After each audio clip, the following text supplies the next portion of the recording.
Welcome to the Final Score Network and the Final Score Podcast, presented by Team Anders Realtors.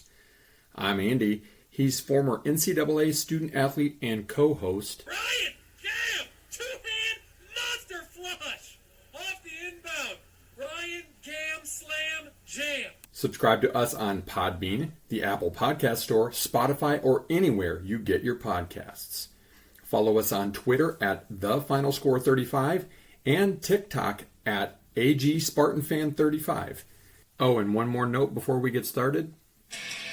I'd like to apologize to anyone I've not offended yet.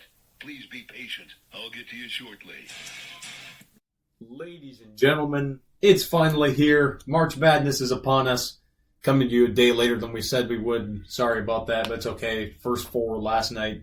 Wagner gets it done over Howard. And then Colorado State plays against the Iowa of college basketball in Virginia, and they scored 47 points, I think is what it was. 42. Oh, 40. It was 67-42, I think was the final. Mm-hmm. Disgusting. Archaic. His father would be proud, though. Dick Bennett, right? Yeah. That's how they did it. It's Wisconsin basketball, but in 2024. All right, we got 66 teams left right now. We'll be on the 64 by the end of tonight. We're going to do our bracket picks, talk about the games, all the fun stuff. Cannot wait to do that. Shout out Michigan State Hockey, won last week, playing well, going into the NCAA's. Michigan State football spring practice started yesterday, I believe, or the day before. I can't remember, one of the two, but good to see them out there. Excited for that. Podium, we're both going to talk about golf here, so I guess we can just go back and forth, honestly. It's more of a, instead of a podium, more of a first tee here. Well, players happened last week. Fifth major. Cream rise to the top. Great names again at the top of this leaderboard for the fourth or fifth week in a row, really. It's been pretty phenomenal. And Scotty Scheffler gets it done again. I have this feeling he's going to go on a Tiger-like run. I don't know why.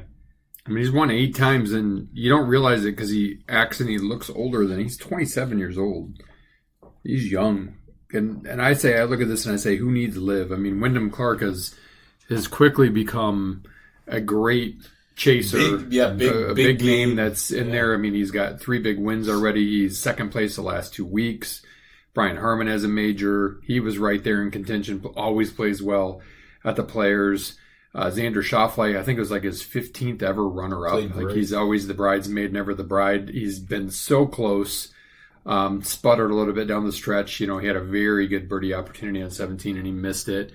But the story is Scotty. I mean, bad neck. He was a favorite going in. Nobody's ever in 50 years history at the TPC has ever, won back-to-back.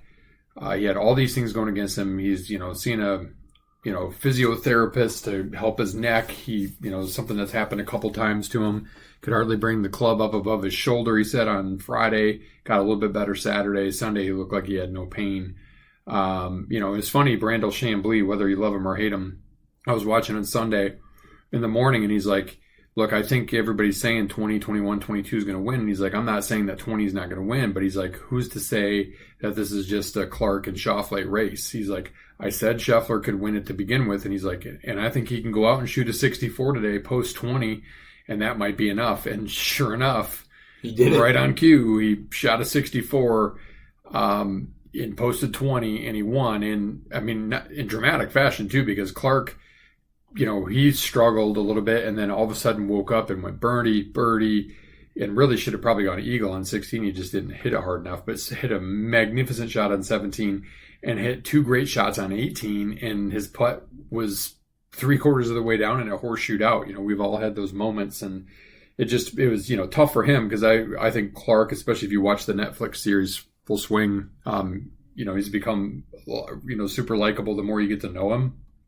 Pretty quiet, keeps to himself type of dude, but, definitely battled some of the mental demons. And you often hear with golf, the skills among these guys is not really that different. I mean, to get to the top echelon of golf, they all have really good skills, no doubt about it. It's really the mental game that's the difference. And And Scotty just has it, and he's unflappable. I was watching the interviews with him afterwards. He doesn't have social media. He refuses to read things about himself, good, bad, or otherwise. He stays so centered and so grounded. And I saw a great video yesterday of him leading into this tournament and, getting emotional about how, Mare, his wife, was right there and has, been his best coach and his best believer. You think back to the Masters a couple years ago when she told him, who's to say it's not your time to win this? And he went out and won by whatever he won by. He won by 3 or so strokes. Dude's amazing. He's got maybe a little bit of an unconventional swing because his feet move around a lot, albeit you could say that he uses the ground exceedingly well too. He hits the piss out of it. He can work the ball left to right, right to left. And the one thing that was missing was consistent putting. And he's found his putting. And Ryan and I think we talked about it last week on the podcast. He gets hot, man. If he gets hot with his putter, everybody else is just going to be chasing him because he's just that good. And I mean, he was not even 100% physically this weekend, and he won. And it was a fun tournament to watch. Like, I was watching the clock for the 6 o'clock selection show and wanting it to be over. In fact, I missed Clark's putt. Shout out to Chris, longtime listener, no-time caller, but definite mailbag feeder. He gave us kind of the play-by-play on what happened. Then later I saw it afterwards. And I'm glad for that purpose, I'm glad it didn't go to OT because I wouldn't have seen it. It's just too bad. And 2 of NBC's bigger tournaments so far, the Phoenix, which came down to the wire, and this one, which came down to the wire, both up against the Super Bowl and the Selection Sunday, 2 of the bigger sporting events that you're going to lose viewers to. But, my thing too is if I was going to do an actual podium on this, I would just say, we need more Scotty Schefflers in the world. He's humble. He's unassuming. He works hard. He's honest.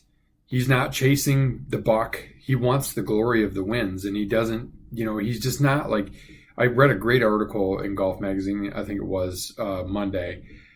He's a champion in the vein of a Tiger. He's aspiring to be a Tiger, although he'd tell you, I've got 80 more tournaments to win and 16 more majors to win. Like an MJ, a Kobe, you name Djokovic, you name all the guys in all these sports that are great, but what's the difference? He's a nice guy. Most champions are a-holes, to be completely honest. Tiger Woods in his prime was unlikable by me because he was such an a-hole. And his personal stuff blew up on him and everything, and it took that to ground him. Scotty Scheffler is about as grounded and humble an amazing athlete in his sport is that you're going to meet. And I think that makes it even better for golf, and it makes it even worse for LIV because while all these guys go chase money, he's just playing for the glory of winning. He's not ashamed to, to say that, talk about his faith, talk about, the devotion to his wife, excited about their first kid coming. I think it's a breath of fresh air for sports in general. And it's why I'm such a fan of watching golf and rooting for him, to be right up there. And let's not underestimate this. Not only does he win a lot, he's won eight times now, I think, in his short PGA career. He is always in the mix, or seemingly in the mix. And a guy right there is Xander Schauffele. I think Schauffele, not to be, he didn't necessarily lose the tournament as much as Scotty won it. Xander had his chances, but he's kind of chiseling away at it. The Rock was, he has a great commenter saying is something about, rock is formed, the rock in the cave is formed 1 drip of water at a time or something like that. In essence saying, I'm taking the slow game and I'm not going to rush it and I'm not going to change and the winds are going to come and they're going to pour in. And I absolutely think they are. And I think if you had Schauffele, Clark, Scheffler, and then you throw in, you got Spieth, you got Thomas, and you got some of these other guys. Joel Dahman finished 11th. He played great. Which is great. That's what golf needs. And, the only shame of it now is it competes against basketball for the next couple of weeks, leading up to the Masters. So that's a little bit of a lengthy golfish podium. More like Ryan said, less of a podium, more of just let's do our picks real quick. Did you look at it for this weekend? I didn't look, but I can look real quick. Valspar's a fun tournament. I'm picking McNeely and Schauffele. Schauffele's been playing. McNeely's been playing really well. Yeah, I didn't know that he was really hurt. He was shoulder. I think I'm gonna go Burns. And he's won there before. Yeah, he's won. I think he won back to back. Maybe I'm gonna go Burns. And is Dahman playing? I think so. I would assume he is. I'm going to go with Dahman. I'm going to ride the hot streak. I love Joel. I don't really think he's going to win, but I would love it. So we'll go with that. That'd be sweet for all the plain fellers out there. All right, no tee up this week. I kind of dominated the podium there a little bit, so sorry, Ryan. But I've got I just wanted to talk a couple things before we get into the brackets. We're going to go around the horn for the brackets: first quarter, second quarter, third quarter, fourth quarter by region, the way they were picked. So we're going to go on CBS. So it's going to go East, South, Midwest, West. So around the clock, clockwise from left to right. But just a couple things to throw out there. Ryan talked about Colorado State. Looked really good as much as Virginia was horrible. I think they went like 12 minutes of actual basketball play without scoring last night. That's just awful. That's archaic. The Wagner-Howard game was fun to watch. Wagner dominated that game, and then all of a sudden Howard got hot. Very good three-point shooting team, and Wagner, the pucker factor was real there for a little bit. But staved them off. They've got 7 healthy guys in their team. So good for them. Tonight I got, and I know the Montana State Grambling game's going. I think most people would have said Grambling. I picked Montana State, not that it matters for the pool or whatever. And then I've got Colorado over Boise. But before we get into that, I just like, what a better way to set the table for madness than what happened over the weekend. So if you were under a rock and you didn't pay attention between the golf, which was great, you had Brown trying to get to their first ever NCAA tournament.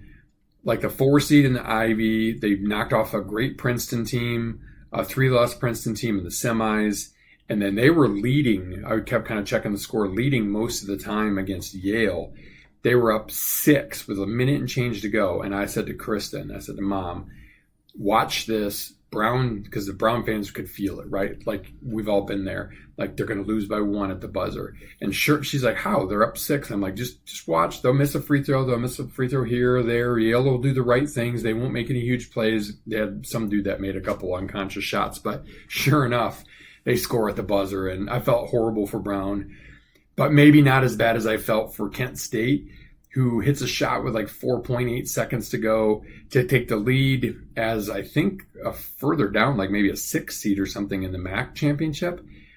And then inexplicably, somehow, a guy doesn't know time and clock and situation, he fouls. I don't know if you saw that or not, Ryan, but like they go up by 1 and he fouls, and he just happens to foul the best shooter for Akron, who nails both the free throws. And Kent State got a shot at the buzzer, but they missed it. And it's just like, oh, that guy had to feel horrible. And I'm just thinking, this is March, like in a nutshell, the Brown game, the Kent State game. Then I turn on later that night because you're watching all these bid stealers. There were 5 bid stealers this year. Wild. In the NCAA tournament. The previous 2 years, to put that in context, had 3 total. So these teams were sweating it, including us as Michigan State fans. And then Oregon was one of those bid stealers. They weren't going to get in. And they got this kid named Dante, who absolutely was a freak at the end. Watch for him in the tournament. I'm just going to say that. And then you had the beauty of NC State becoming the second ever Power 5 or otherwise team to win 5 games in 5 days to get in a tourney. It was their first ACC championship since Jimmy V coached there in 1987. I mean, and the last team to win 5-5 was UConn in 2014, I think it was, or 15, and they won it all. I'm not saying NC State's going to win it all, but just crazy stuff. And then here's just some other facts that we'll spit at you before we'll just break right into it. If you haven't filled out your brackets yet, just know this. No one has ever won the NCAA tournament who lost in the first round of the conference tournament. And out of the higher seeds, just for those keeping score, Duke, Kentucky, Tennessee, Kansas, who's dinged up and sucks anyway, and Creighton. Maybe stay away from those 5. I'm not saying, but I'm just saying. And then, I'll work in the Ken Palm 40-22 rule that I've been talking about. It ended up being 8 teams, evenly spread, 2 per bracket. And I did a lot of analytics homework for this. Ryan probably did, his own fair bit of homework. So we'll talk through game by game. We'll just pick through the West, then we'll pick through each region all the way, and then we'll get to our Final Four, and at the end we'll pick the winners. Sound good? All right. The UConn Huskies, the number 1 overall seed. No surprise there. I think they're playing the best basketball of anyone right now. Playing the Stetson Hatters, first timer. Their logo used to be like the Spartan Block S with a hat on it. Kind of sweet. And I think UConn's the number 1 and they're the favorite, but at a glance, I think they've got the toughest 1, 2, 3, 4 seeds. Yeah, they do have a tough one. I like, before we get into the bracket, here's a couple of my other comments. One of the more chalky feeling brackets, I feel like. This one, yes. I feel like, and Ryan, I don't know if you did enough homework to be able to say this, but my sleeper for the East is Drake. My most likely to surprise from the East is Auburn, and my most likely upset in the East is Duquesne, or as some people like to say, Duquesne. I'm not saying that those are my picks, but those are just some I'm going thoughts. to tell you, we're just going to go game by. I mean, I think UConn has just about everything over Stetson. Stetson's got some good ballers. They got some guards that can score. Not a bad offense, ranked 100th. No, KenPom. that Their one defense is horrible. Blackman's really good. I think UConn's going to dominate this game. UConn's defense, UConn's offense is really good, and they're 1 offense, 11 defense. So there's one of your KenPom teams. I looked at strength of schedule. I looked at the luck rating that KenPom has. I looked at net, and I gave a temperature: hot, warm, and cold to all the teams going in. UConn is hot. Stetson's hot. Stetson, I think maybe actually, if I look at it at a glance, I think their luck rating, and I don't have the definition of that right in front of me, is the only. Nope. There's a couple of bigger ones. At first, I was thinking they're the only single digit one. There are 4 single digit luck ratings in the tournament. 3 of them are in one bracket, which is the Midwest. Their luck rating is 6, but it's going to take a hell of a lot of luck to beat UConn. Yeah, You're not going to get a Fairleigh Dickinson. You're not going to get a UMBC. Stetson is a decent team, but like they're the number 64 overall seed. No way. No way. UConn moves on. This game, the next one interests me a lot. Florida Atlantic, a team that was, darling last year, almost 9 seed, goes to the Final Four, a few seconds away from going to the national championship, lose to San Diego State, came in this year with high expectations, underperformed a little bit. I mean, they beat Arizona, but then kind of underperformed in the AAC. We're kind of a pseudo bubble team. But they have some basically the same teams as last year. Good guards. That Golden is a good big. Dusty May's a good coach. Playing Northwestern, a team that's been dinged up, kind of limped in a little bit. But they got Barry's been out for a while. They got Boo good Buie, shooter. man. Guards win in the tournament. Like, bigs are important, obviously, but guards are the most important thing in the tournament. I think this is going to be a hell of a game. Guards are your quarterback. I think, the teams don't. FAU, they lost in their semis. They come in quasi-warm, Northwestern cold. Not too far apart offensively, despite Northwestern's, missing Nicholson and Barry. I got Northwestern winning this game. Yeah, I'm actually going with the Owls. I think they have more guards. I think it's going to be close, though, low scoring. And my picks, I'll preface my picks. These are I've got it right here, my chicken scratch. I sketch out the bracket as it's coming in, still, always have, and write it down, and within a couple minutes I do my initial gut picks. Those are the ones you have. So my picks are not based off of all the analysis and the homework that I did. Those are for other brackets, for other contests. But so I'm going to preface that. I could see FAU winning that game, but for the sake of this conversation, I got NU myself. Then you got San Diego State and UAB. The 5-12 games, folks. There's always a 12 that beats a 5. I don't think this one's it. I think San Diego State is really, really solid on defense. They're the number 9 KenPom defense. UAB was one of those bid stealers. They wouldn't have gotten in without winning the conference tournament. They got pretty good luck on their side. They're number 11 in luck versus San Diego State, 268. But there's a huge difference in net rating. There's a huge difference in their KenPom rating. Even though UAB comes in cold, San Diego State lost in their conference tournament final. I like San Diego State. San Diego State. I like the way they play. And they were Final Four team last year. That's three of the Final Four teams from last year. I didn't even really think about that until we just talked it through. This pod, really. Now, here's the team that I said is like the flaming maybe hot. Like a most likely to surprise Auburn. Now 4-13 is another fairly common one, and Yale, I watched them. They're a good, solid team. I mean, Yale's good. That big guy's good. Princeton got Sweet 16 right last year. Yep. Out of the Ivy League. I think Yale is nice. I think this will be a good game. But folks, Auburn is the second team as the 4 seed in the East that falls into that Ken Palm top 40, top 22, number 10 offense, number 4 defense, and they just waltzed their way to the SEC championship. Now, Florida's big guy broke his leg in the game, so that probably took some wind out of their sails. But Auburn, whether you like Bruce Pearl or you hate him or whatever, they're good. About the only thing they don't have on their side is luck. They played a decent outside, out of conference schedule, about middling. Their strength of schedule, SEC is a tough conference.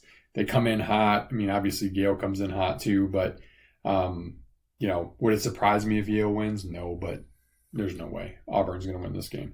And I'm going to tip my hand a little bit. I don't have it in this one, but I have a bracket where I have Auburn getting to the national championship game. Yeah, I can see it. That's what I think of their team. I mean, I think they're really, really, really good. Yeah, well coached, obviously.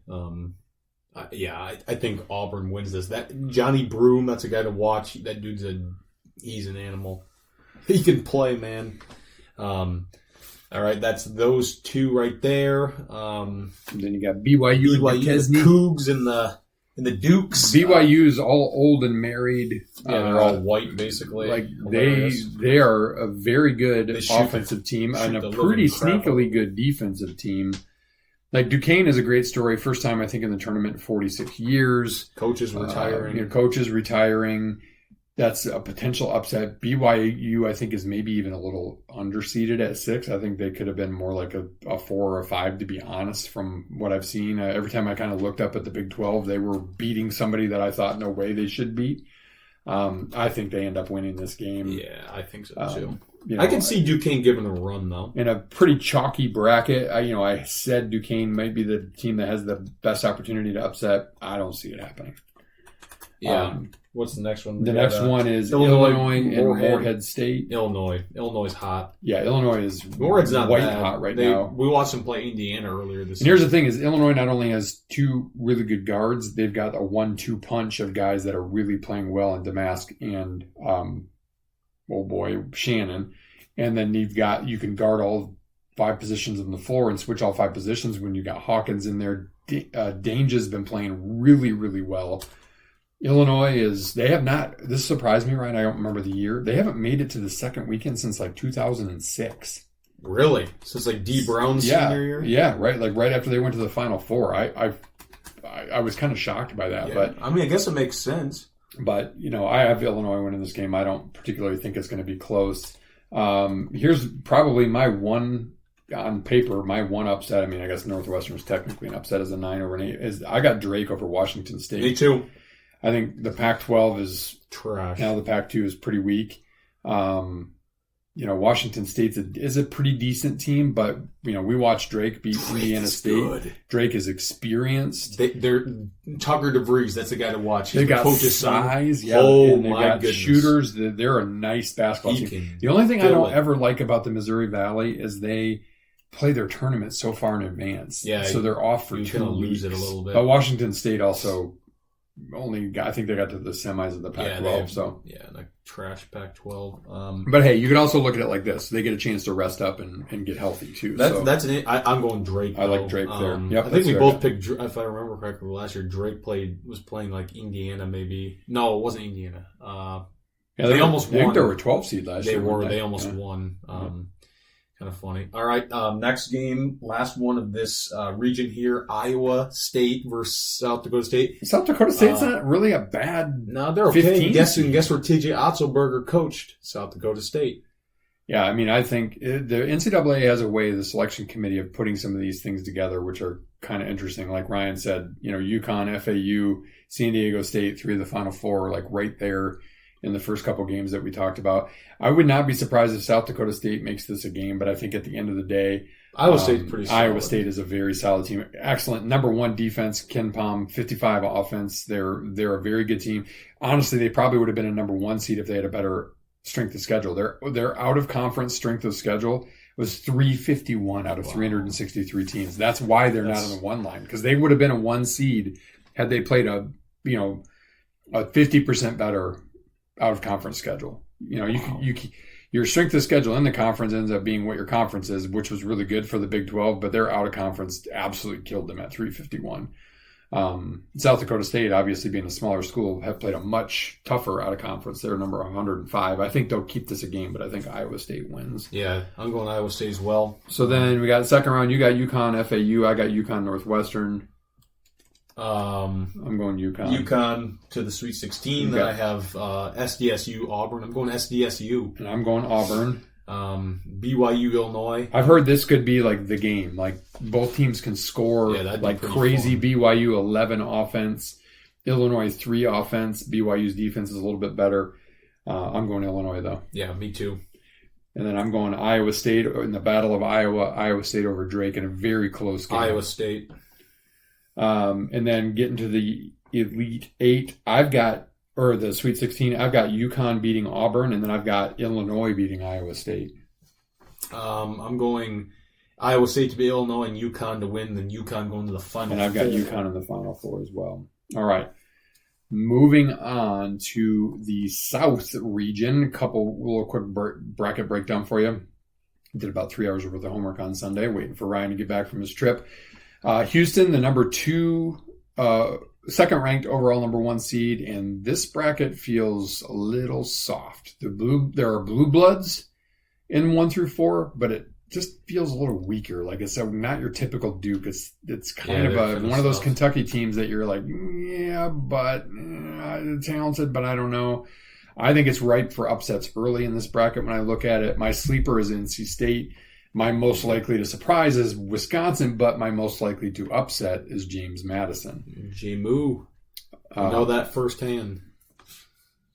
Yep. So, all right. So we started off with Houston and Longwood. Have your fun with that name, Longwood. Moorhead. Houston, one of the teams in that Ken Palm 8 that has a chance to win based on that metric. Number 17 offense, number 2 defense. They were number 1 defense most of the year. Got absolutely blitzed by Iowa State in the Big 12 championship. I think they're going to come out and just absolutely destroy Longwood. I don't know what the over-under is. I don't know what the total points over under is for Longwoods. I would probably go under that because Houston is going to come out with something to prove. I think Houston wins this game, and it won't even be close. Yeah, me too. I think then you got another surprise, great 8-9 game. Nebraska A&M. How's this for intriguing? School Big 12. Nebraska A&M are playing in both the men's and the women's tournament, and Nebraska's AD just left to go to Texas A&M. You're going to tell me there's no coincidence there? Mm-hmm. Nebraska and Texas A&M actually has a pretty good offense. They're pretty evenly ranked across the board. Look, Nebraska is one of those teams, and they were throttling Illinois, and then Illinois kind of clamped down on them. Nebraska's biggest Achilles heel is it can't rebound, but they've got guys that can shoot it all over the court. Tominaga, that dude, when he gets hot, like he's the hottest shooter since I'm going to give you Jimmer Fredette. Yeah, he can chuck. I mean, and from distance. Texas A&M is a very clanky offensive team. Their Ken Palm is decent, but they miss a lot of shots. They're one of their worst percentage shooting teams. They get a lot of their misses, which is why their offense is efficient because they put them back. Yeah, that Wade Taylor guy is very great good. Offensive rebounding team. I like Nebraska though. I think Nebraska's played well. They're both coming in kind of on the warm side. These 8-9 games are always a toss-up, but I'd like Nebraska to win this game. And by the way, I think it would be their first ever NCAA tournament win. I'm going Huskers as well. Then you go down to Wisconsin and James Madison, and Wisconsin has really they started off great. What were they 16-4, and then they hit the shits. And then they really came on strong at the end of February, beginning of March. Even in a couple losses, they played well. They certainly played well enough to win the Big Ten tournament. They beat Purdue. One of a few teams to do that this year. But James Madison has beaten good teams, Michigan State being one of them. The teams are pretty evenly matched. I mean, Wisconsin's got actually a surprisingly really good offense, number 13 Ken Palm. I think a lot of the stuff kind of balances out. Wisconsin played the third hardest conference schedule or strength of schedule, their third hardest strength of schedule overall, I think 47th out of conference. But I don't know. It's that 12-5. It's one of I've got a couple 12-5s this year, and that's one of them for me. It would not surprise me to see Wisconsin make it to the Sweet 16 or beyond, to be honest. Yeah. But I'm going to go with my initial gut, and that was James Madison. Really? I'm going Wisconsin. And then the next game, you got Duke, Vermont. I can tell you all day I'm going to be rooting for Vermont. Vermont, not a bad team. Yeah, they're all right. I think they're a little overseeded, to be honest. Yeah, I mean, I could see them be more of a 15 than a 13, to be honest, or a 14. Well, I don't know why, Akron. I don't even know that I picked Vermont to win in any of my brackets, and usually I pick mix of these upsets. I as much as I hate them, and Duke, I think Duke's playing cold right now. I think Duke's going to win. Yeah, they'll win. Now we Texas Tech, North Carolina State. Upset City, NC State, 5 wins in 5 days. DJ Burns, a.k.a. Escalade from the old N1. That dude, he can ball lefty. He's huge. He's got moves, passes. He can shoot the 3. He's only made 1 all year, and it was against North Carolina. But that team was wiped. Absolutely exhausted, in foul trouble, going down like flies, and they still hung on and they beat North Carolina, their rival. Impressive. It was a 5th win in 5 days. I think they ride that. I think there's something big to that. I don't think Tech's that good either, to be honest with you. Yeah, I mean, Tech obviously plays a good brand of basketball. They've got solid KenPom, 24 overall, 23 offense, 45 defense. Pretty decent strength of schedule. Decent net. I still think sometimes you just can't overcome momentum. Even though on paper Texas Tech looks like the team to win. That's why they play the games. I got NC State in this game for sure. Yeah, I'm going with the Pack. And here's an upset I really want to pick because I like Oakland. I love Greg Campy. I wanted Ryan to be able to play for him. If he was an inch taller, he probably could have. Oakland, who is a really good team, won the regular season, won their conference championship, playing a good Kentucky team. Oakland's pretty just steady. All their rankings across the board are just top 3rd, but not much better. Not top 10% or anything like that. Kentucky's got an incredible offense, a very shaky defense. They can score at will. They got a ton of talent, no question. I think Oakland gives them a run for a little while, but I think Kentucky wins this game, as much as I'll be rooting for Oakland. Yeah, I'm going to go Kentucky as well. Florida versus the winner of Boise State, Colorado tonight. That's the game I wanted. I wanted Michigan State to get that play in originally because with Florida losing their big, that's been Michigan State. They're still solid, but they're still a solid team. Yeah, I'm going with the winner of Boise, Colorado, who I think is going to be Colorado. I just think it's hard to overcome an injury to a key starter when you go in. It's deflating as a team. There's just so many things that go against you. So whoever wins that game tonight, I've got winning this game. I'm going with Florida. I think their guards are really good, and they have that Tyrese Samuel guy's pretty good. Big guy to know is Cadone, I think is what he's a freshman. He's going to be really good. Then you get to the bottom, you got the Hilltoppers with a red blob against Marquette. Lost 4 games in a row coming in the conference tournament and won it. And Marquette is healthy again. Kolek's going to be back. They're going to win. They're a nice team. Obviously, they lost early. Well, not super early. They got to the finals of the Big East without their point guard. So I think Marquette. We saw them last year. I think they have most of those guys back. I think Marquette wins this game. Yeah. So going back up to the top, Houston, Nebraska. We both have. I've got Houston winning that game. Yep, Houston. I think it could be close though. And then I've got James Madison over Duke. I've got the Dukes beating Duke and continuing kind of the Cinderella run of the tournament. I have Wisconsin over Duke. And then I've got Kentucky over NC State. It was Same. a hard pick for me, but I think Kentucky gets where North Carolina State runs out of gas. And then I've got Marquette over Colorado. Yep, then Marquette over Florida, and then Houston over Wisconsin to get to the Elite I got Eight. Houston over James Madison, and then Marquette over Kentucky. I got Kentucky over Marquette. And I've got Houston over Marquette to get to the Final Four. And then I have the Wildcats going to the Final Four. That way Jim Nance can be at the Final Four even though he's not calling the Final Four. There you go. Watch Houston. So that's my second number 1 seed into the Final Four.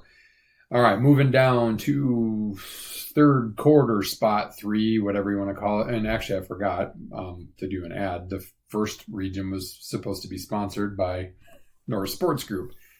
NSG is a boutique agency of experts with 30-plus years of experience in sports sponsorship and much more. Learn more about them today at norrissportsgroup.com. And we'll just go back to back because this is my ad slot for third quarter or the Midwest region. Now, a word from our presenting sponsor. Team Anders Realty will help you find the home that fits your wants and needs, and they make the process simple and fun along the way. The Anders have served thousands of clients for 30 plus years in the West Michigan area and are here to serve you today. Learn more at teamanders.com. And in-game play-in update, you got Grambling making a comeback. Game now. Montana State up 59-58 with 6 minutes to go. All right, a little Midwest bracket breakdown. Purdue, of course, is the third overall number one in a bracket that feels, unfortunately, tailor-made for a redemption tour. It's like they want to see the Virginia story all over again. I do not, personally. There's a reason my bracket for one of my contests is named For the Love of God, Call 3 Seconds on Edie. Anyway, solid performers in this bracket, but it still feels kind of soft to me, 1-4. It's kind of like the South. It feels like as many as 4 double-digit seeds could win in this bracket. My sleeper is Oregon, who comes in hot. My most likely to surprise, although it's kind of hard to say it as a 3 seed, is Creighton. And my most likely upset is McNeese as a 12. Yeah, I could see that. Yeah. So you got the winner of this game, Montana State, Grambling State. Neither of them is going to upset Purdue this year. I guarantee that's not going to happen. I would be willing to bet the farm on the money line for sure that Purdue is going to win. It's probably like plus or minus 20,000, honestly. Yeah. Purdue fits into that mold. Number 4 offense, number 21 defense. I don't know if I said Purdue's going to win. The other team, by the way, along with Houston in the South bracket, is Marquette that fits into that Ken Palm. So if you needed to know that for your picking purposes. Purdue is funny, 75th in the luck factor. Yeah, the luck factor being nobody ever calls fouls on them. Edie gets what did Mom say? Edie stays in a VRBO in the lane, or you may as well call the lane a VRBO. Yeah. Purdue's going to throttle them. It's not even worth talking about it anymore. Another great 8-9 matchup. These teams are pretty evenly matched. Utah State, TCU. Like this matchup. TCU, really good out of conference strength of schedule, solid D, good offense, well coached. Utah State's a nice team though too.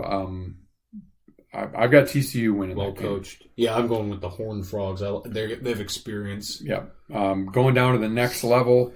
I'm actually gonna go with a little double upset, double onion rings. I'm going McNeese at 30-3 over Gonzaga, who's been playing well lately.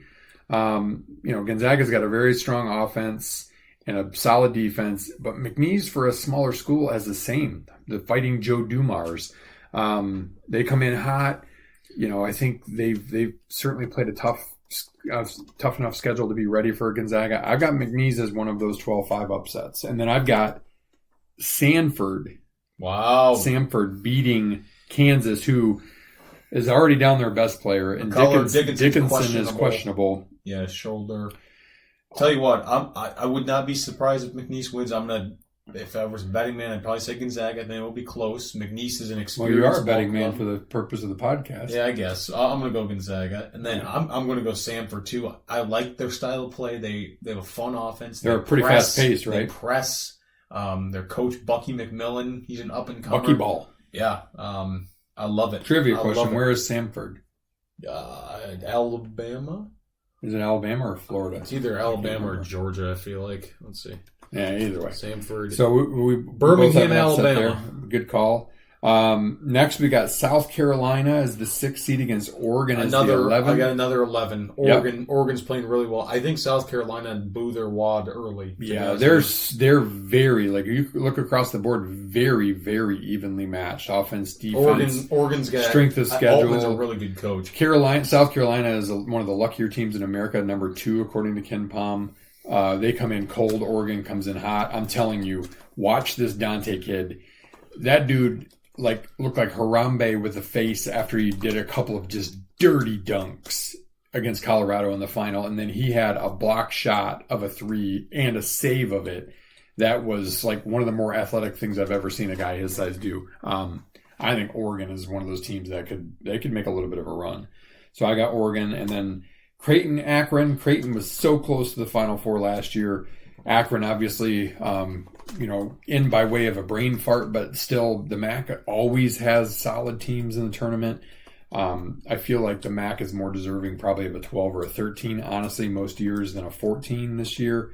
It wouldn't surprise me if Akron gives Creighton a little bit of run. Creighton's one of those teams. They're cold. They lost early in their conference tournament, the first round. Honestly, but they're close in the offense defense. They're 12 offense, 24 defense. I just think Creighton's going to overpower Akron as it goes and win that game. Yeah, I'm Creighton. Yeah, I'm going Oregon and Creighton. That little pod there. Yep. And then we got Texas against Colorado State. I think Texas is way overseeded. Go Rams, baby. I'm going Rams. I mean, they played an abhorrent Virginia team, but I think Texas is way overseeded as a 7. Colorado State's good too. They got guard play. I think TCU is better as a 9 than Texas as a 7. So I think Colorado State's going to win that game. And then Tennessee, St. Peter's. St. Peter's, we've heard that one before. I don't remember. They beat Kentucky. They beat Kentucky. Purdue. They beat Purdue. And Murray State. And then they got to the Elite Eight. Yep. I don't think that's going to be the case necessarily this year. They were, not the top seed in their conference, the MAAC, MAAC. At Tennessee, obviously cold. They fall into the category of KenPom, 29 offense, 3 on defense. Don't connect. They've got the horses though. I was talking to a coworker today that said, she was at the Tennessee-Michigan State preseason game and right then and there thought it was going to be Michigan State-Tennessee. And she has Tennessee winning it all, if that tells you anything. I don't think that's necessarily going to happen, but I think Tennessee wins this game pretty handily. Yeah. So going back up the top, I think we both have Purdue, TCU. I have Purdue Gonzaga. I could definitely see. Oh, Purdue. Yeah, sorry. I could see TCU pulling that upset, but I've got Purdue winning that game. Me too. I think it'll be a good game. Then I have the 12 against the 13. And I'm going to go with McNeese State over Samford. I like Gonzaga, Samford. I'm going to go Gonzaga. And then I've got Creighton over Oregon. Yep, me too. And then Tennessee over Colorado State. Altman against his former team. Yeah, that's right. And then I got Tennessee over Colorado State as well. Purdue, Gonzaga for me. I'm going to go Purdue. And I got Purdue over McNeese. That's where the Cinderella run ends. Creighton, Tennessee. Doozy of a game. I'm going with the Blue Jays. As am I. So Purdue, Creighton, both of us in the Elite Eight, and I have got the Fighting Elizabeth Boland, Nee Van Dam, Baylor Shireman, Ryan Kalkbrenner. Blue Jays. Yep. So I've got I got Creighton. So Ryan and I. So you have Kentucky, right? I have UConn, Houston, Creighton. You have UConn, Kentucky, Creighton. Yep. So there you go. Your first non-number 1 seed. Little fun fact for you. It's very rare for more than 2 number 1 seeds to make the Final Four. So keep that in mind as well when you're doing your picking. All right, moving to the West. A little West bracket breakdown. North Carolina is the 4th overall number 1 seed. Honestly, did not look that impressive against NC State, in my opinion. This bracket feels like it will either be chalky or all over the place. How's that for a commitment to an answer? There are a lot of teams that are close in KenPom stacked up in this bracket. It feels weak at the 3 and the 4. It's got the most, in my estimation, cold teams coming into the tournament. Teams that lost early in their conference tournaments. It feels like you could have quite a few double-digit seeds win here potentially as well. My sleeper, as much as I've been ragging on them, Michigan State, because of guards, when they show up, there's a big if in there for Michigan State, obviously. And Tom Izzo, one of the winningest coaches. He's the only coach to take his team to the tournament, one team to the tournament 26 years in a row. Wipe out Kansas because they freaking cheated and they shouldn't still be in the record book, and Michigan State would have the longest overall streak. Gonzaga right on their heels and 1 year behind. My most likely to surprise here in this bracket is St. Mary's, and my most likely upset at the same time, Grand Canyon. So getting into it, there are 2 teams here as well that fall into the KenPom. North Carolina is one of them, number 9 overall in the KenPom, 24 offense, 6 defense. Come in obviously warm to closer to hot, although again they did not play particularly well against NC State. Hot and cold team. Playing Wagner, Wagner will give them a battle for 10 minutes, and then North Carolina is going to throttle them. Yeah, that's what I think too. Yeah, North Carolina moves on. Michigan State versus Mississippi State. If you pick MSU and you don't specify, you can't go wrong, right? Mississippi State's an interesting team, big, not a great offensive team, really good defensive, good little guard, Hubbard, Tolu Smith, big guy, pretty good. They're old. The only metric going against Michigan State going into this game is the luck factor. Michigan State is one of the unluckiest teams, according to Ken Pom, in college basketball. And we know March Madness, luck counts. Michigan State, Mississippi State 60 offense, Michigan State 57. Just the late kind of lit on offense for Michigan State pulled them out of that Ken Pom magical 40-22 land. But Michigan State 8 on defense, playing really well on defense.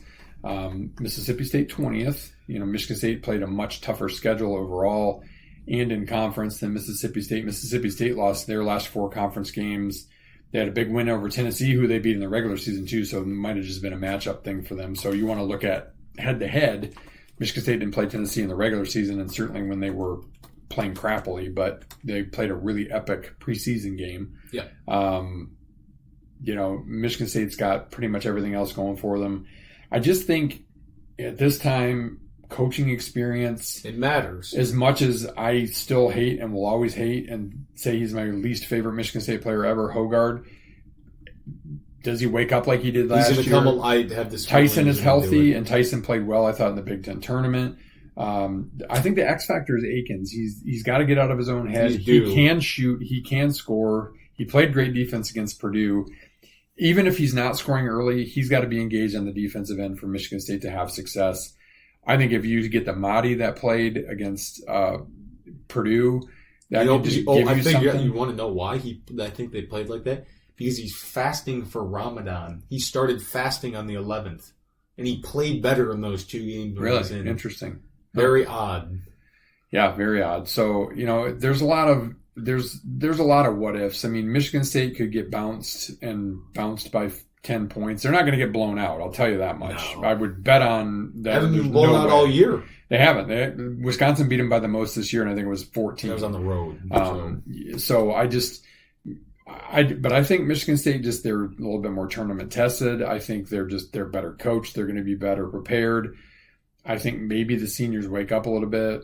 Hall played okay in Minneapolis to okay to good. I think he's going to go gangbusters, and I think Michigan State's going to get this win. Yeah. Then you got St. Mary's, Grand Canyon. I think Grand Canyon, if they were in any of the other ones, they're 29-4.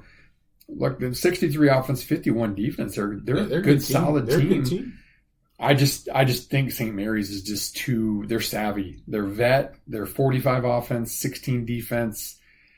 I think they're just a better team. I mean, if Grand Canyon Canyon was playing San Diego State, or if Grand Canyon was playing Wisconsin, or if Grand Canyon was playing Gonzaga, I think they probably would win. And I'm not saying that they can't win this game, but I think St. Mary's wins this game. Yeah, I'm going to go St. Mary's as well. Bama, Charleston. Ryan's was just there, College of Charleston. Yeah, they love their. They love what I don't even know. Chanticleers, right? No, that's Coastal. That's Coastal Carolina. The Cougars? That's what they are. Are there a bunch of Cougars in Charleston? I'm not going to answer that question. It's a weird matchup, but this is going to be high scoring. I think that. I like their coach, Kelsey. Bama, number 2 offense, but a dog shit defense. Charleston, okay offense, not a very good defense. Bama's going to probably score 100. Like, Alabama's ice cold. I thought they really limped in down the stretch. They re-signed their coach for longer term. I think they're a nice team, but you got to be able to play defense and get stops. I think they'll get it in this game. I think Charleston gives them a run for their money. It's one of those games that comes down to the wire, but Alabama finds a way to win it, like 98-95 or something like that. I think it'll be entertaining, if anything. Clemson, New Mexico. Here's one of my upsets: New Mexico. Yeah, I don't think Clemson's that good. I haven't thought it all year. New Mexico's going to get this done. They have veteran guards that are very good. Yeah, in New Mexico won their conference tournament. Jamal Mashburn, right? Jr. and Eddie and Daniel House, or whatever his name is, Eddie House's son. Yeah, and then you got, or it might be Eddie House. Richard. Dick I got New Mexico winning that one. Then you got Baylor against the Fighting Toothpastes. Baylor. Yeah, I got Baylor in that game. Colgate. Yeah, pretty boring. boring. Not the number one seed, I don't think, in the Patriot League. No, right? they were. They've won. were they? They've Never won it mind. 6 years in a row. Oh, that's right. That's right. They have. Dayton and Nevada. Another Pretty interesting upset, game there. Nevada. I've got Dayton in this game. Now, the only pause that I have is Dayton's got a really good offense. Nevada's pretty good on offense and pretty good on defense. They're pretty average or like steady there, I would say. The only reason I pause a little bit as I looked more into it, and I picked Nevada in a couple of my other brackets, not here for the sake as Dayton, is because they're going to play in altitude, which favors Nevada. Salt Lake, is that where they're playing? That favors Nevada. I'm going Nevada. And I think that conference has a lot to prove because people are yanked that they had got so many 10 seeds in playing games. So I'm going to stick with Dayton, which was my original pick. I'm going with your boy, Steve. But yeah, Steve Alford. But I would not be surprised to see Nevada win. And then you got Arizona and Long Beach State. Story of the tournament: Dan Munson, former Gonzaga coach before a few, former Minnesota coach, 17-year coach at Long Beach, agreed to part ways, but that he could coach the conference tournament. Monday. And then he wins the conference tournament. I think they're back in the NCAA tournament for the first time in like 12 years or something like that. Great story. Not a particularly great basketball team. Arizona is your eighth and final Ken Pom team. 8th offense, 12th defense. Really, really good. Big, good guards. Longtime Gonzaga coaches, their assistant coaches, their coach. Style is similar. I think Arizona wins this game pretty much going away. Yeah, I think I'm going to go Arizona as well. North Carolina and Michigan State at the top. I'm going to be honest with you. If going with my heart, I'd say obviously Michigan State. If this is the matchup we get, this is a very This is the best game. potential number one. Like, we wanted Michigan State to be a 10 so they could have to play a 2. Because I think the 2s, like an Iowa State, even a Marquette, a Tennessee, I think Michigan State could have matched up. UNC is the 4th best number 1. I'm telling you, I watched them in the ACC tournament. They're very feast or famine. If they're not shooting from 3 very well, Baycott's a really nice big, but he's not an incredible scoring big, and he's a crappy free throw shooter. Homer or not, and as much as it's kind of me eating crow in a way because I've been absolutely merciless on Michigan State and Izzo for the last month, I got Michigan State winning this game. I'm going to go North Carolina, but I can see Michigan. I think I'm going to tell you this right Tom now. Izzo as the underdog seed is phenomenal. How about this one? I'll tell you this. If Michigan State wins this game, they're going to the Final Four. That's who thinks that is Raphael Davis from Big Ten Network. He said it right away. He's like, I love this matchup for Michigan State. You lose in the round of 32, or this is a Final Four team. It's one of the two. I am close to agreeing to that. We'll get to that in a minute. So I got Michigan State winning this game. I've got St. Mary's beating Alabama. I do too. And then I've got Baylor in a tight one over New Mexico. Baylor is a nice team, number 6 on offense, 64 on defense. Very tough strength of schedule, number 1 overall this year. I'm going to disagree with you. I'm going to ride the Lobos. You're going to go with the Lobos. There you go. There's your upset. And then I've got Arizona over Dayton. Yeah, Arizona over Nevada. Then I've got Michigan State knocking off St. Mary's, so kind of playing along with your if they win, they're going to keep advancing. And I've got Arizona over Baylor. I've got North Carolina beating St. Mary's, and then I have Arizona over New Mexico and Arizona over North Carolina. I have Arizona over Michigan State in a rematch of the early season game in a heartbreaker for Michigan State. Again. Out west in LA, heartbreaker for Michigan State, but a little bit of a redemption song for Tom Izzo. Lets him maybe consider taking the high road and being able to kind of pick his successor, Drew Valentine, and maybe riding off to the sunset soon. I want to make a prediction. I think that Booker has really come on strong. I think Booker is going to be the X factor for Michigan State in this little tournament run. I think if he can make a difference against North Carolina, that's how Michigan State gets. He can. I mean, he's a pick and pop big, drag away shot blocker. Yep, drag the guys away from the rim. And I think if your role players just play to their role, and Tyson plays like Tyson, and the big if, because he's the worst in my life. If AJ can wake up like he did last year at tournament time, this is a Michigan State team that can make a little bit of a run, but they could just as easily lose the first game. Yep. I mean, how's that for making a judgment? So there we both have UConn, we both have Arizona. We both have Creighton, And then I and have you Kentucky. have Kentucky, I have Houston. So I have UConn playing Houston, and I have UConn repeating, which would be the first time since Florida Florida 06, did. 07. Yep. Yeah, I've got Kentucky playing UConn for it. A little rematch of the 2014 national title, where Kentucky was a 9, UConn was a 7. That was UConn. that UConn team that won 5 games in 5 days, right? No, that was Shabazz. that was Shabazz, not Kim. Yeah, they beat Michigan Not State Kim, in the but- Elite Eight. That's right. Yeah, I'm going UConn repeat. Yeah, I think that's going to be. They're the number 1 overall Danny favorite. Hurley. They got to be the team to beat. I mean, Yep. look, the NCAA tournament is great because the unexpected happens. There's going to be upsets. We know that. I don't think this year is ripe for a 16. Looking back real quick, I mean, I just don't see a 15. Iowa State has lost, I think, at least once, maybe twice. Yeah, they lost to Hampton Yes. as a 2. I don't see Marquette losing as a 2. Tennessee, I doubt it. St. Peter's. I think you could maybe get a 14 that wins. Like, Akron's a pretty good 14. Oakland's a good 14. But I think your upsets are going to come in that 12, 13, 11, 12, 13 range. It's hard to call a 10 over a 7 or a 9 over an 8 an upset, even though it technically is. I don't think it's going to be a super chalk tournament, but I think there's going to be some surprises. But I don't think it'll be quite as surprising as last year. That'd be my guess. Yeah. Before we get into sprint, tie ball game. 15 seconds to go. hilarious. Michigan fires Juwan Howard. Oh yeah. I haven't heard anything about who they think is the successor. Well, and then there's the big story on all the stuff that was going on in the program, which is not a surprise to people outside of Michigan that don't have their amazing blue colored glasses on. We got live action for you. Ooh, big fella butt balls his way in. Oh, he walked. He pulled the Chris Webber. Oh, they gave him the timeout. Montana State guy bully balls his way in and misses the layup. Grambling. It looked like it was Grambling, wasn't it? Yes. Grambling got the rebound. The guy did the Chris Webber travel while he was calling timeout, and they granted him the timeout. That's funny. Hey, how about this one? Good I just saw this on Twitter. Last time Michigan State was in Charlotte in the NCAA tournament was 2015. They beat an SEC team in the first round, Georgia, and they beat an ACC team, Virginia, in the second round. There we go.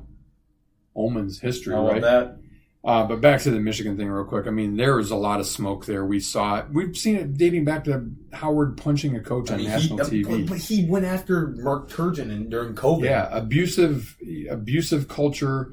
They ran off the trainer who said, who tried to help his son and speak to his son like a coach should speak to a player. He's their Mel Tucker. Ryan called it before. Yep. So you hate to see it, Sure but you is. don't hate to see it. And then Michigan also had a defensive line coach who just came from Wisconsin, DUI. busted for an OWI. Yeah, so Yes. it's super interesting. We'll give you, before we get into the sprint presented by Mitchapalooza this week. Here we go. Here we go. We got to 5, run off the 4. curl. He's going to get a look. Dribble into the basket. Lose it. Pull up. Off the basket. Oh, Just back off the mark. iron. Back iron. Going Going overtime. overtime. Buffalo Wild Wings called box out. Box out with the Michigan State guys. All right. Hit us with the Mitchapalooza sprint. Or do I need to do it? Let me pull it up. Mitch, thank you for these. As always. His number 1. Who is your biggest tournament snub? He says his is Pittsburgh. That's a tourney team. I'm thinking Indiana State. Yeah, I think so. Because they're net. They deserved over Virginia. Virginia was dog Virginia crap. was bad. Did Pittsburgh even accept the? I don't know if they're playing the NIT. NIT or not. I didn't honestly pay that close of attention. All 3 Big Ten teams won the NIT last night, for what it's worth. Let's see. Pittsburgh, Indiana State is actually losing to SMU in the NIT. Kind of funny. I would agree with that, though. I think Indiana State. As I is a say, team that the deserves box it out all year. commercials on TV. That's hilarious. No, I think Pittsburgh must have been in the St. John's camp and said nay to playing in the NIT. That's funny. NIT, which is not at Madison Square Garden anymore. It's at Bankers Life Yeah. or Conseco or whatever it's called. Next question. How many more events does Scotty win this year? Mitch says, I bet 3, and 1 is a major. I'm going to say 3 as well. And I think he's going to win. I think he's going to win the U.S. Open this year because of the way that course is with, having to have a really good sharp short game, using the undulations. It's windy, like Texas style golf, really. I'm going to go. I think he's going to win the Masters. I think he's going to win the Memorial, and then I could see him win the Memorial. Then I think he's going to win one other tournament. I'm going to go Memorial, U.S. Open, and like the BMW or something like that, and win the FedEx Cup. Yeah, I could definitely see it. Got to stay healthy, but I think I would agree with 3. I think the 3 is that's hard to do, and I think Wyndham Clark is going to win again this year, and I think Xander Schauffele is going to win. Yes. Number 3, would you rather MSU make an Elite 8 this year or MSU football beat one of Michigan, Ohio State, or Oregon? Ooh, that's a really good question. I'm gonna go Elite 8. I really do want to beat Michigan. It's so hard because we're in the here and now. We lost to Michigan by 49 last year. I mean, how sweet would that be to beat them? Honestly, I think if I had to pick which one does more for the program going further is beating one of those teams in football. Probably. Because it puts them back on the map that much faster and probably helps them recruiting. So as much as I would love to say Michigan State Elite 8, I think that can happen without wishing for it. I would probably, if I could only pick one, I would go with a big football win. All right. I think it's more important. I'll change to you. I like beating Michigan. That would be awesome. Last one. How do we grade Lions free agency so far? I would give a solid A- after the Davis restructuring and the guard pickup this week. Go Lions. I like it. Did you see who they got the other day? Kevin Zeitler, starting guard for the Ravens. He's really good. Yeah. They re-signed Glasgow. Having some trouble today though. Sutton worn out for his arrest. So I think they picked up some good defensive backs. I think they're going to do good in the draft. Yeah. Look, they didn't make some epic splash, but here's why they get OKGs. And our kind of guys, and this is also why I like it, is they're not blowing their wad on one guy. Like they're getting 5 or 6 good to really good guys instead of 1 or 2 awesome guys. Like the Lions didn't need 1 or 2 awesome guys. They've got plenty of awesome guys. They just need to fill those holes with our kind of guys. And I agree. I think splash-wise, it's probably like a B in terms of names, but in terms of what they needed, I would call it an A. Yeah, DJ Reader is going to be awesome for them too. Put him with a lean. Oof. And then what they're probably going to draft, they're going to go try to get after a corner in the late first round. Guard, receiver, D-line. 4 or 5 picks in the top 100 again? Well, now it's 3 because they traded the 1 for Carlton Davis. Yeah. So, still, I trust them to draft well. Yeah, I think they're building themselves well for the future. Yep, agreed. All right, folks, that is 166 in your March Madness edition. We appreciate you guys listening. Join the bracket group if you can. If you listen to this before tomorrow at noon, please join. It'll be fun. Some good competition there. We'll see who rises to the top.